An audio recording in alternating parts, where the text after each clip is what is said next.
Bonjour à toi. Donc cette semaine, le sujet de notre vidéo est contextuel. J'ai du mal à dire ce mot parce que peut-être que tu le sais, nous avons beaucoup d'amis marocains. Nous sommes allés beaucoup au Maroc. Nous suivons un enseignant marocain qui s'appelle le professeur Aziz El Amrani Joutet. Et le Maroc vient d'être touché de plein fouet par un tremblement de terre.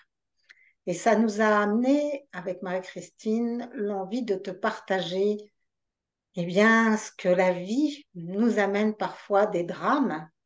Moi, j'en ai vécu un de manière très personnelle, puisque mon mari est devenu tétraplégique et sous assistance respiratoire suite à la brutalité d'un accident, alors que nos enfants avaient 4 ans et 1 an environ. Et là, c'est un drame à laquelle je suis confrontée de manière beaucoup plus éloignée sur le plan affectif. Je suis moins touchée. Et là, je peux être, on va dire, dans le soutien des personnes que j'aime, alors que quand moi, j'étais dans mon drame personnel, j'avais vraiment besoin beaucoup du soutien de mon entourage. Et donc, on va aujourd'hui te parler de comment se situer par rapport à ces brutalités de la vie qui vient parfois nous heurter et que tu puisses reconnaître où tu te situes si tu es dans un moment où c'est toi qui as vraiment besoin de soutien et comment le recevoir, ou au contraire si tu peux être un pilier stable, aimant, joyeux, qui est là pour montrer à les personnes que tu aimes qui sont dans la difficulté qu'elles ont toutes les ressources pour traverser ces moments bien pénibles. Hmm, oui, bonjour. La problématique, effectivement, c'est que on croit qu'on contrôle nos vies. En fait, on a l'impression de gérer. Et alors, en plus, on a, avec la loi d'attraction, voilà, tu crées ta réalité avec tes pensées, etc., etc.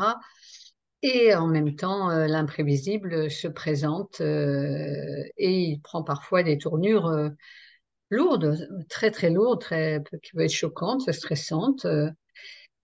Et donc, soudain, c'est quelque chose qui, en plus, j'ai envie de rajouter dans nos sociétés occidentales qui ont été bien aseptisées. C'est vrai que même si ça sort beaucoup à la télévision, hein, les guerres, etc., et en même temps, dans nos vies, tout est bien en place avec toutes les assurances, les choses comme ça. Et en fait, mais ça fait partie en fait de la vie. C'est ça l'histoire, c'est que quelque part on a évacué cette notion de choc et puis c'est même la mort en fait. La mort du corps physique, elle a été évacuée en fait En tout cas, il y a une tentative, elle a été voilée. Et donc, c'est comment on peut avec ça rester dans notre vérité.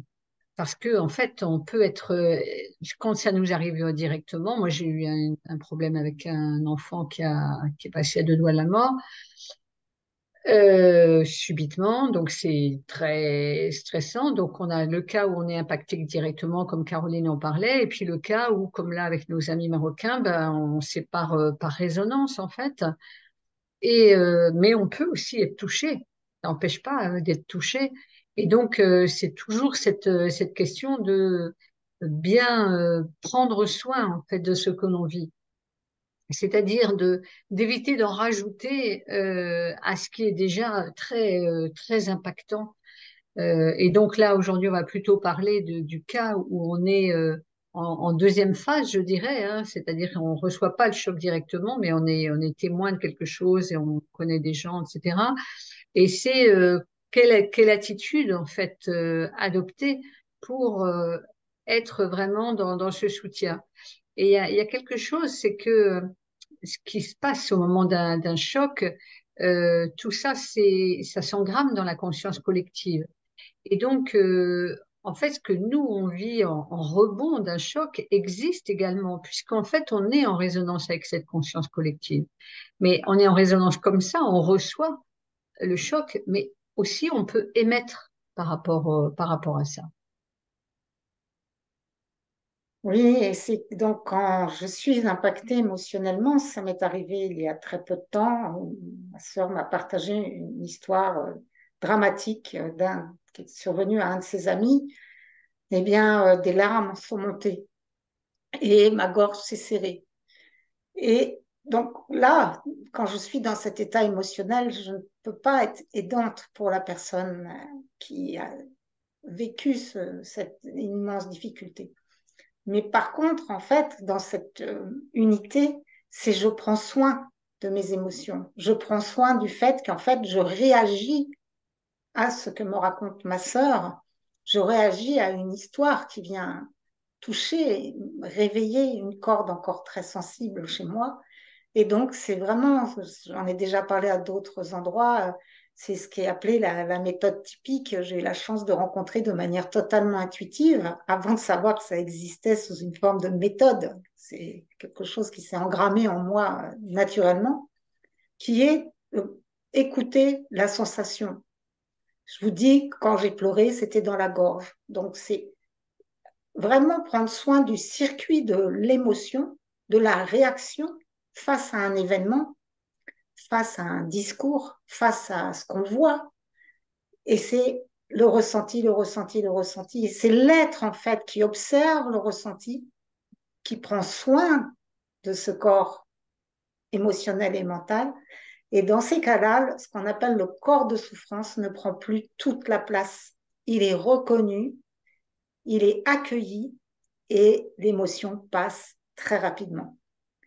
Et quand cette émotion est passée, on peut revenir donc dans notre alignement et là, eh bien, rayonner la stabilité, l'amour, la joie même, la paisibilité et surtout l'immense confiance que chaque personne sur cette terre a les ressources pour traverser les épreuves qu'elle est amenée à parcourir le long de cette vie. Ça, c'est mon histoire qui m'a donné cette profonde foi, mais ça demande beaucoup de patience, parfois de volonté aussi. Et en tout cas, ça se fait pas du jour au lendemain, pas en claquant des doigts, mais c'est aussi grâce à l'entourage, grâce à tout l'amour en fait qui m'a entourée quand j'étais au plus bas de mon moral et qui m'a permis de remonter.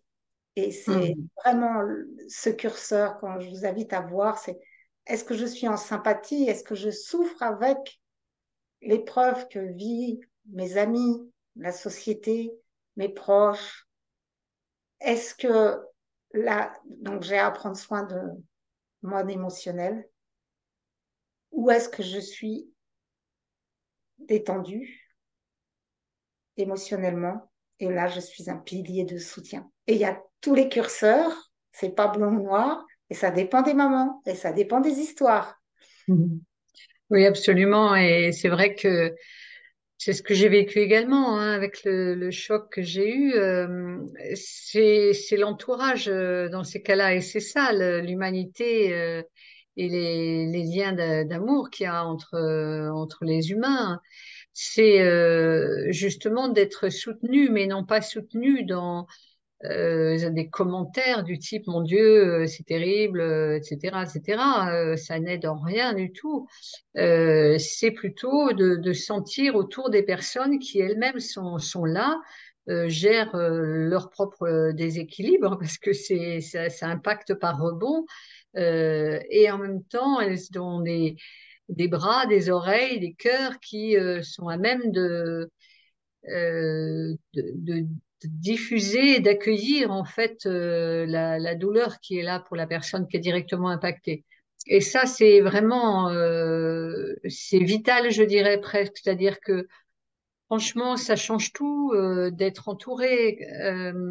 Et donc, c'est pas non plus pour mettre une pression sur le fait d'être entouré, c'est le fait que nous-mêmes, on peut entourer d'autres en fait. Et là, en l'occurrence, on vous parlait de ce tremblement de terre au Maroc.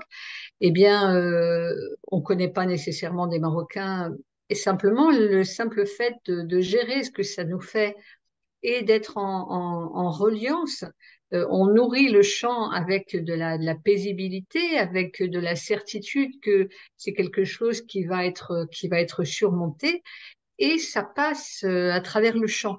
Et donc vraiment, de, de, tout ça, c'est à chaque fois des entraînements parce que c'est le courant de la vie est comme ça, et ça nous montre où on en est. Ça nous permet nous-mêmes de libérer certains blocages encore qui créent ces émotions fortes quand on est en résonance de sympathie, et puis après de retrouver son calme pour accompagner les autres. Et Caroline avait une image tout à l'heure super, c'était le gilet de sauvetage dans les avions. C'est quand on indique comment faire quand il y a si le bateau tombe dans la mer, là, on dit surtout d'abord mettez votre gilet de sauvetage. Non, c'est pas ça, c'est dans les bateaux. Alors, Marie-Christine, elle dit qu'on ne connaît pas de Marocains. C'est faux, nous Si, nous, on connaissons en des connaît. Marocains, mais qui, heureusement, je ne crois pas soient concernés directement, en tout cas dans leur propre foyer, par le séisme. Mais nous sommes proches de plusieurs familles marocaines. Donc, Vraiment. et là, je lui ai parlé d'une histoire d'avion. Ça marche aussi pour les bateaux, mais elle est passée de l'avion au bateau. Donc, c'est juste que en cas de difficulté, c'est toujours d'abord la mère qui doit prendre soin, la mère MERE, qui doit prendre soin d'elle-même avec un gilet de sauvetage, avec le masque qui doit tomber d'abord pour elle. Et quand elle est en sécurité et a pris soin d'elle, elle peut prendre soin de son enfant. Et ça, c'est valable, on va dire, pour toutes les personnes, quel que soit leur âge. C'est-à-dire que la personne qui soutient doit d'abord prendre soin d'elle-même avant de pouvoir soutenir l'autre qui a. Donc, c'est. Ouais. Et donc, c'est vraiment bah, prendre soin de soi avec cet observateur hein, qui est sans jugement et qui voit effectivement si c'est le corps émotionnel qui a besoin d'être accueilli ou si c'est le cœur qui peut être là à rayonner. Hein. Donc, voilà, en reliance avec tous ces amis d'outre-Méditerranée et avec vous toutes et vous tous pour aider en fait les passages dans ces moments de stress qui sont intenses hein, pour nous individuellement et collectivement. Merci, merci, merci. À bientôt.